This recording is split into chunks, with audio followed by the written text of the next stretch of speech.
Stock picking is back. I feel like we say it every year, but I think the influence of the Mag 7 has definitely attracted a lot more investors to just buy those stocks.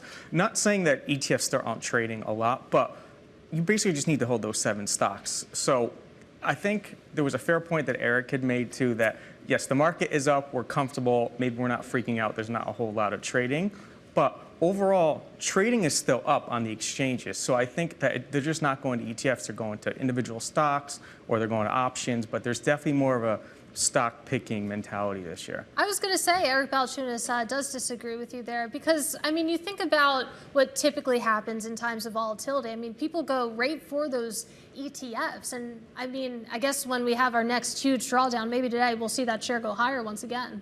Yeah, I think the liquidity aspect of the ETF is so important during like a sell-off.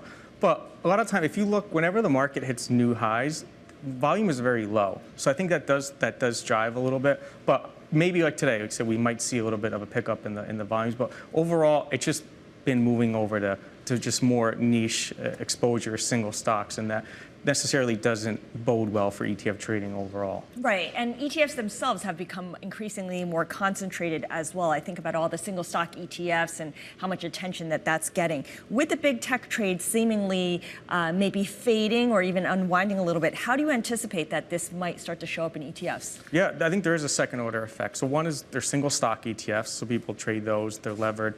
But then ETFs themselves are more concentrated. So even though you're picking an ETF, if there's 40 or 50 holdings, the stock selection is so much more important. So I think that should factor in too. You're not just buying the S&P 500. So if you're buying a thematic with just so few holdings, you're essentially picking stocks too. Yes, there's less of a stock, but you're essentially a second order stock picker.